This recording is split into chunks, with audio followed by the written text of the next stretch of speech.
MP ಚುನಾವಣೆ ಬಳಿಕ CM DCM ಭೇಟಿ ಮಾಡಿ ಧನ್ಯವಾದ ತಿಳಿಸಿದ್ದು ಅನಿರೀಕ್ಷಿತ ಭೇಟಿ. ಇದರಲ್ಲಿ ಯಾವ ಸಮುದಾಯವನ್ನು ಕಡೆಗಣಿಸಿಲ್ಲ ಎಂದು ರಾಜ್ಯಸಭಾ ಸದಸ್ಯ ಎಚ್.ಕೆ. ಜವರೇಗೌಡ ಹೇಳಿದರು. ನಗರದಲ್ಲಿ ಗುರುವಾರ ಮಧ್ಯಾಹ್ನ ಸುದ್ದಿಗಾರರೊಂದಿಗೆ ಮಾತನಾಡಿ, ನಿನ್ನೆ ಎಂಪಿ ಚುನಾವಣೆಯಲ್ಲಿ ಗೆಲುವು ಸಾಧಿಸಿದ ನೂತನ ಎಂಪಿ ಶ್ರೇಯಸ್ ಪಟೇಲ್ ಜೊತೆ ಕೆಲವು ಮುಖಂಡರು ನಾಯಕರನ್ನ ಭೇಟಿ ಮಾಡಿ ಧನ್ಯವಾದ ತಿಳಿಸಿದ್ದೇವೆ.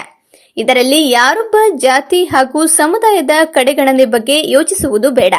ಮುಂದಿನ ದಿನಗಳಲ್ಲಿ ಎಲ್ಲ ಸಮುದಾಯಗಳನ್ನ ಒಗ್ಗೂಡಿಸಿಕೊಂಡು ಹೋಗುವ ನಿಟ್ಟಿನಲ್ಲಿ ಕೆಲಸ ಮಾಡಲಾಗುವುದು ಎಂದು ಹೇಳಿದರು. ನಮ್ಮ ಅಭ್ಯರ್ಥಿ ಆದ್ಮೇಲೆ ಸಡನ್ ಆಗಿ ಮುಖ್ಯಮಂತ್ರಿಗಳ ಭೇಟಿ ಮಾಡಬೇಕು ಅಂತ ಹೋಗುವಂಥದ್ದು ಅದು ಹೋಗಿದ್ದೆ ಹೊರತು ಯಾರನ್ನು ಅರಗೇನ್ಸ್ ಮಾತಾಡ್ತಿಲ್ಲ. ಬೆಳಿಗ್ಗೆ ಎಲ್ಲರ ಜೊತೆ ಮಾತಾಡಿದ್ದೀನಿ ಸರ್.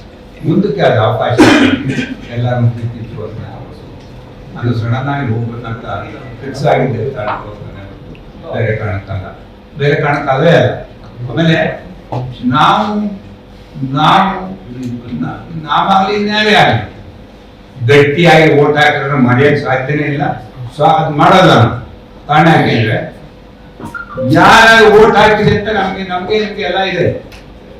ಯಾರು ಗಟ್ಟಿಯಾಗಿ ನಿಂತಿದ್ದಾರೆ, ಯಾವುದೇ ಪ್ರಭಾವಕ್ಕೆ ಒಳಗಾಗನೆ ನಮ್ಮ ಕಾಂಗ್ರೆಸ್ ಗೆದ್ದಿದ್ರೆ ಅವರೇ ಕಾರಣ.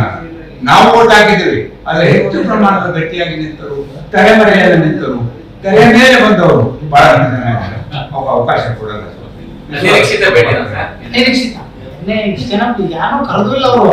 ಅದಾಗಿದ್ದೇ ಹೊರತು ಬೇರೆ ಕಾರಣಕ್ಕಲ್ಲ ಸರ್. ಸ್ಥಳೀಯ ಹಾಗೂ ನಿಖರ ಸುದ್ದಿಗಾಗಿ ಸಬ್ಸ್ಕ್ರೈಬ್ ಆಗಿ ಬೇಮಾ ವಿಜಯ ಡಿಜಿಟಲ್ ಯೂಟ್ಯೂಬ್ ಚಾನೆಲ್ ಹಾಗೂ ಪಕ್ಕದಲ್ಲಿ ಕಾಣುವ ಬೆಲ್ ಐಕಾನ್ ಕ್ಲಿಕ್ ಮಾಡಿ ಕ್ಷಣ ಕ್ಷಣದ ಅಪ್ಡೇಟ್ಗಳನ್ನು ಪಡೆದುಕೊಳ್ಳಿ.